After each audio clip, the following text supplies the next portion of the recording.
So you want to play Dragon's Dogma Online? Well, then you finally come to the right place. Whether or not it's your first chance to be able to play, or it's been a long time since you played, glad you're here. Before we get into the whole spiel here, I just want to mention that I'm not a YouTuber.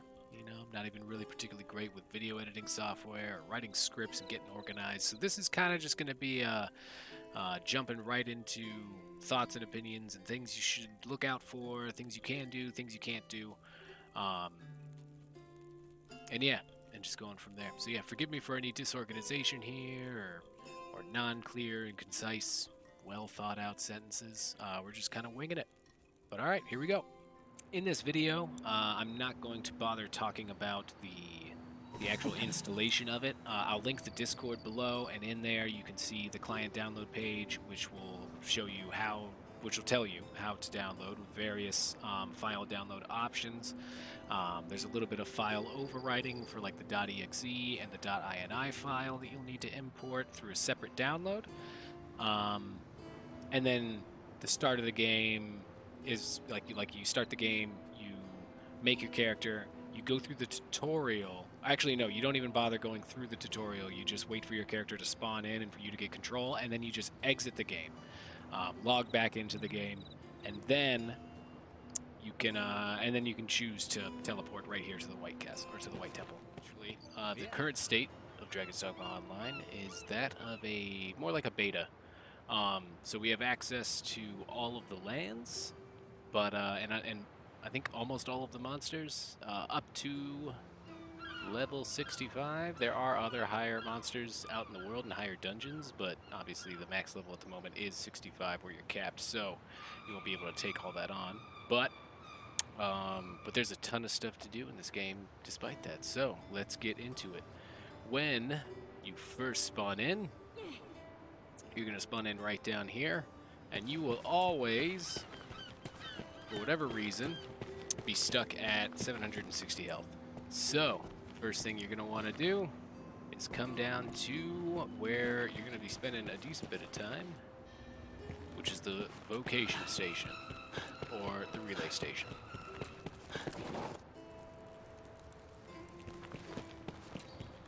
Right here to the right, from the entrance, you've got Mr. Barton here at the end. Yeah. He'll take care of healing you, as well as treating your weakness when you die. When you die, you come back and your character is all blinky, and your health is capped at a certain level. So he will treat that for you. And then over here, we've got where you'll actually change your vocation. Oh. We'll get into pawns a little later, but you'll also be able to change your pawn's vocation here. And so naturally, you have your choice of all of the vocations. Got the fighter, hunter, priest, shield sage, seeker, sorcerer, elemental archer, warrior, alchemist, spirit lancer, and high scepter. You also have access to your skills here.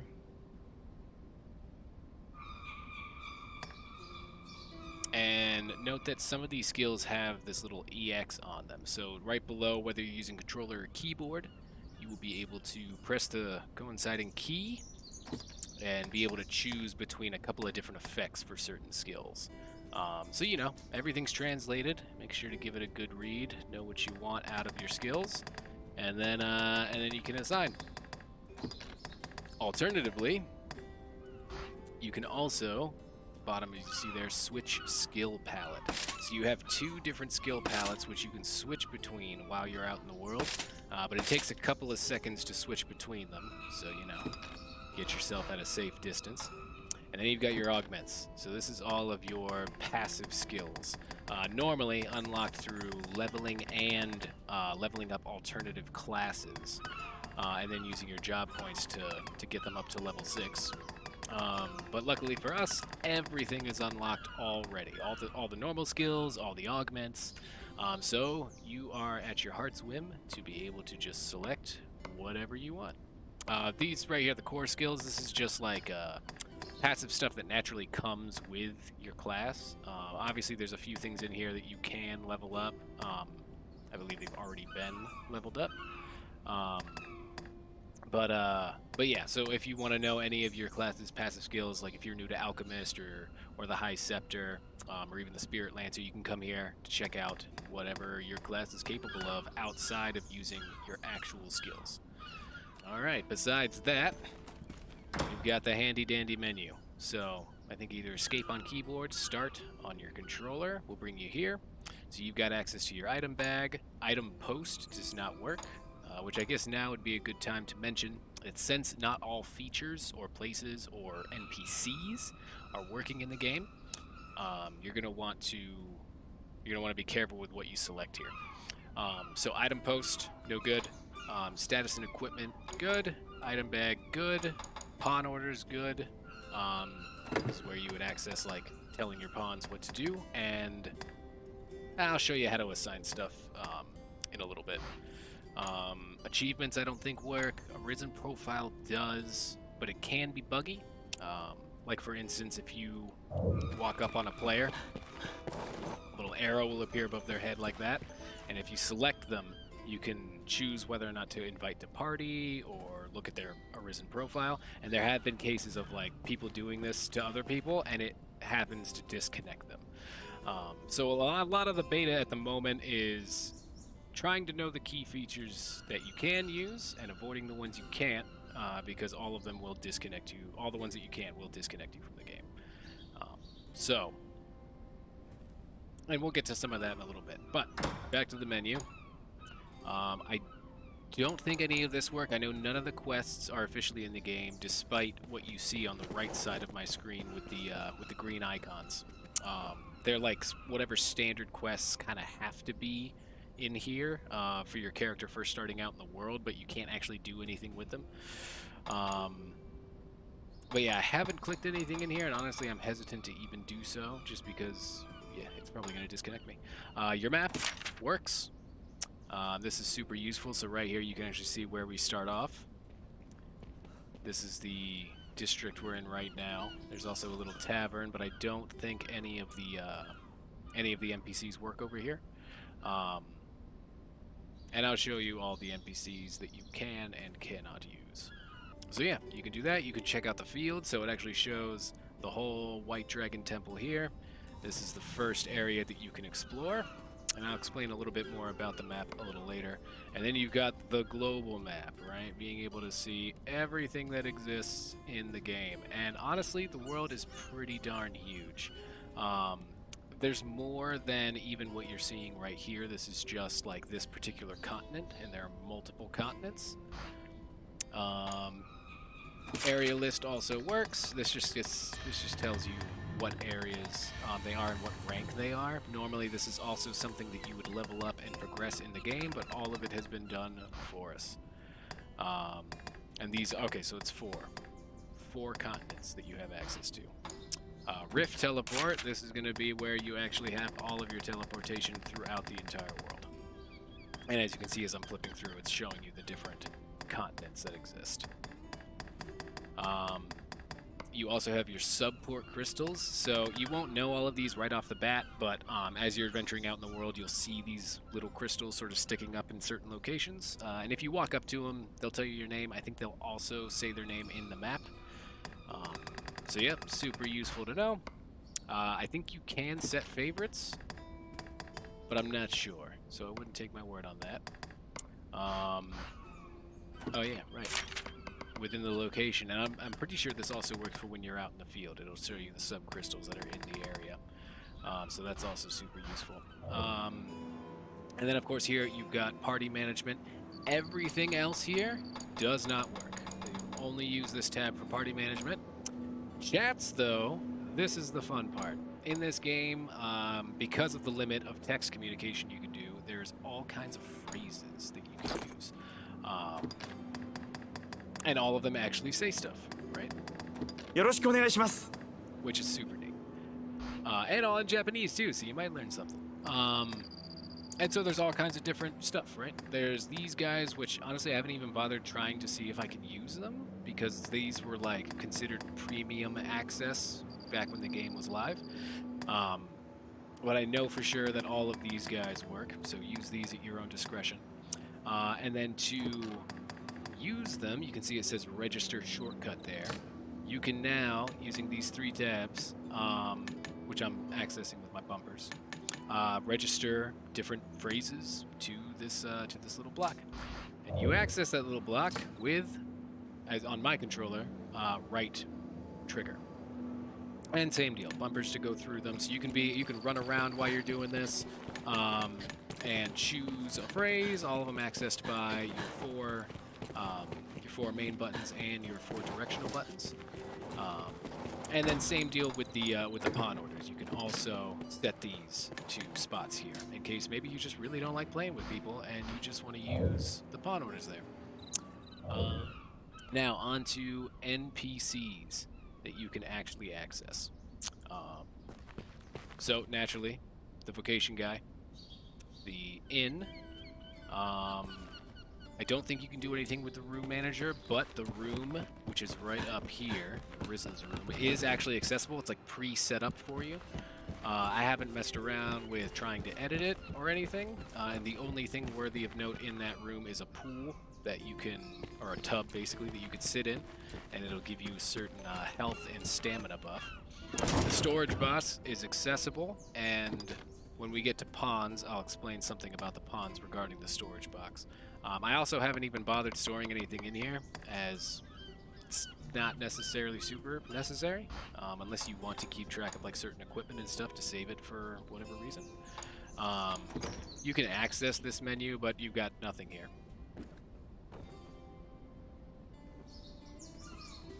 Oh, it's gonna do this to me, isn't it? And just like that, see, you access something you weren't supposed to access, and here we are. We got disconnected. Okay, so rewards do not work. Something new to me, but it's something you're probably going to encounter even with this guide.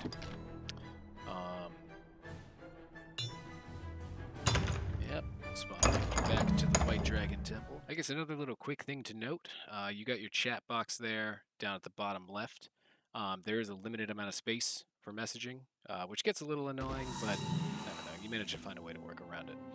But with your whether you're on keyboard or controller, there will be the access to the chat mode. For me, it's select. And then from here, you can either choose what group you're talking in, which currently only say and party work. Say will allow everybody who's playing the game to be able to see what you're saying, even if they're out in the world exploring. And then party is for party. None of these other ones work at the moment. But down here, what I like to do is you can actually edit the channels, because there's all this chatter. As you can see, there's the blue text there, which gets pretty annoying. So what I like to do is just uncheck everything that I can. Alert and information, there's nothing you can do about. Won't let you undo them. But I like to undo everything else. It makes the chat looks nice and clean. That way when you're in a party, it's not hard to communicate. Alright, so moving on to NPCs you can interact with. So we showed you Barton, we showed you the vocation dude. This person right here, Ophelia, if you notice in the top left, I have 3 golden diamonds. One of them is currently out. This person can revive them for you. You get 3 revives once per day. And so you can just right here, recover revival power. And the rest of these options do not work. Do not click them. Login stamp doesn't work, adventure pass, none of it. So that's all she is good for. Next up, we're actually going to go into what you can see on the map in the top right is the shopping district.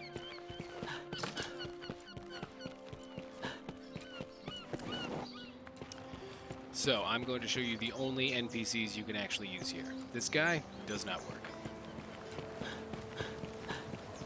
But these 2 do. This is your weapon and armor shop. They're going to be your bread and butter throughout your adventure. And everything here is organized by class and level.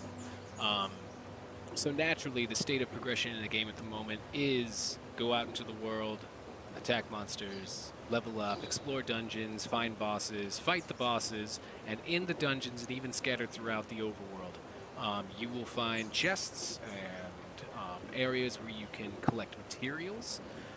So the chests usually will give you gold, sometimes also materials, or sometimes just materials. All the material gathering spots will give you just materials, and those are used with you access those using these. You're given them for free when you start the game. So there's stuff that you harvest with the lumber knife, stuff that you unlock chests with the lockpick.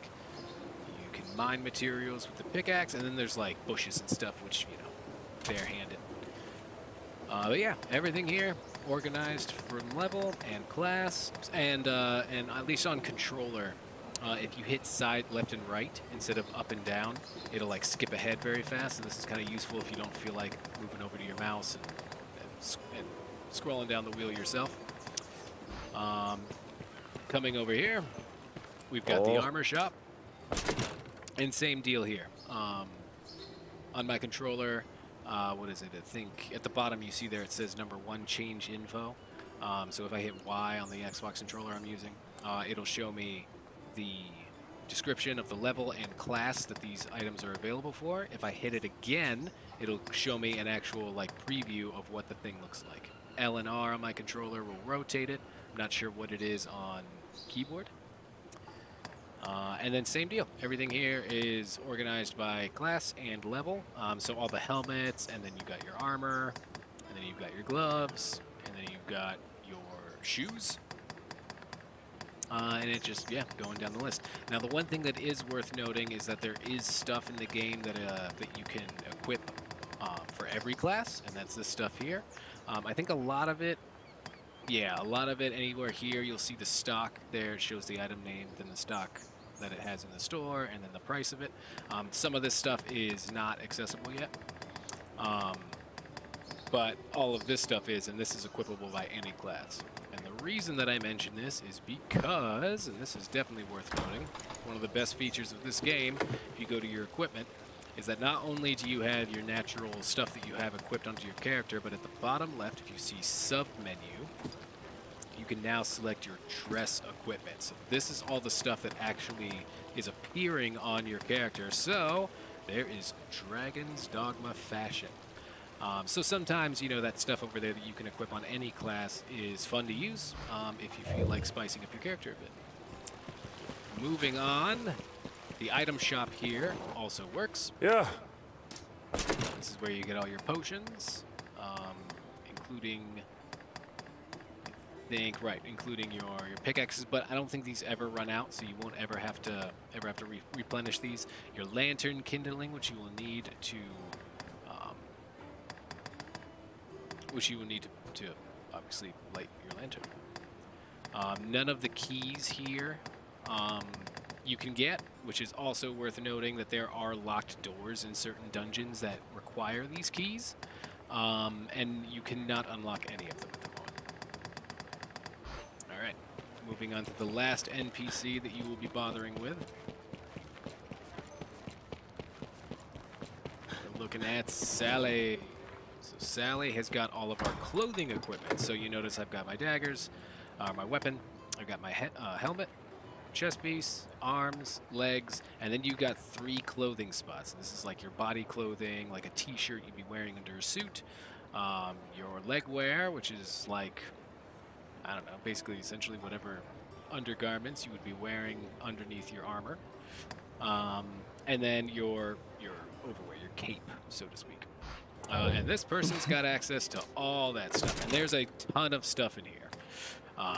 An absolute ton of stuff. So all of this, it's worth it to just kind of take a look and see what you like, see what you don't like, spice up your character. Obviously, a lot of it also contains stats. So you want to be paying attention to that as you make your selection. Some stuff in here is better than others, and some stuff is kind of, I don't want to say cheat-worthy or game-breaking worthy, but there's definitely some stuff in there that can help you out in the early game. But I will leave that to you to explore and for you to decide what you want to use and not use based on your player experience. Moving on to the last NPC that I believe we have access to. There's another item merchant right at the entrance of the game, and that will lead us into talking about pawns. Pawns and party play, I guess we'll label it.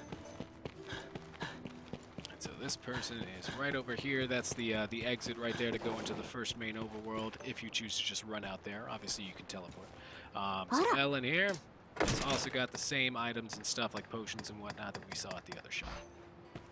Now, moving on to pawns. Yes, there are pawns in the game. However, you cannot create your own pawns yet. In the original game, it was a quest line that allowed you to create your pawn and invite it to your party. But seeing as some of that stuff is not working at the moment, you have access to 3 pawns. The only menu option to select here at the Riftstone, and there are many of these scattered throughout the world. This isn't the only one. Or I should say scattered throughout the town. But yeah, the only option you can do here is main pawns. Don't bother with anything else. It'll time you out of the game. And then you've got 3 pawns here. Click on them, invite them to the party, and there they are. Now, you can access the pawns. Right. If I go to my party settings, you can go to party management here. You can click on your pawn and you can view their profile. And then from here, you can technically, or was I picking the wrong one? No, that's right. That's right. Okay, forgive me. So to change your pawn's equipment, you can go to party management, main pawns. If for whatever reason it doesn't work here, so you have to go to main pawns, view status and equipment, and then from here you can change their equipment. Same deal with the look stuff. You can do that as well. But I find that this is a little buggy. When I'm doing a playthrough and after like a couple of times of going into this menu and trying to mess with their equipment, it doesn't really work that well. So your other alternative, which I think is the best way, is going to be to use the actual storage box. And so the storage box is here and also scattered throughout. You saw that there was one near the vocation dude. And so you can go to change equipment, and then you can choose you or your pawns. And I think that's the best way. It's like the cleanest. A lot of this game is navigating how to not time out and how to keep your play through your current playthrough going for as long as possible without timing out. And so this is one of those tips and tricks. Always invite your pawns through the Riftstone if you invite them, because technically through that same party menu you can just go to main pawns and invite a pawn to party. But once again, I just find that this has a chance of working. It also has a chance of bugging out your game. So always just go to the Riftstone and always try to change their equipment from the storage box or the Riftstone. You can also do it there. I think that's just about it. Another thing worthy to note for party play is that when you when you're in a party, it's best not to have pawns in it. They just generally seem to have some kind of bugging out the game feature to them that kind of sucks. But yeah, if you're going to be in a party, you can use pawns. It is not recommended. You will have a smoother chance at having solid party play without somebody in the party disconnecting if you don't use them. However, if you do, you're going to want to invite the pawns first, and a normal party can only have 4 people in it. So, you find 2 people out in the world who want to party, you invite one of your pawns, and then go and invite the other 2 people, which, by the way, this is probably a good chance to do this, unlike this AFK person here. To invite people to party, you can either walk up to them, wait for the arrow, invite to party, or you can actually go right into the chat here, just by, up arrowing from the chat box, and then you can also invite them to party that way, which is super neat and super convenient. But yeah, I hope that was informative. I hope that that you got something out of it, and I hope to see you out there. Peace.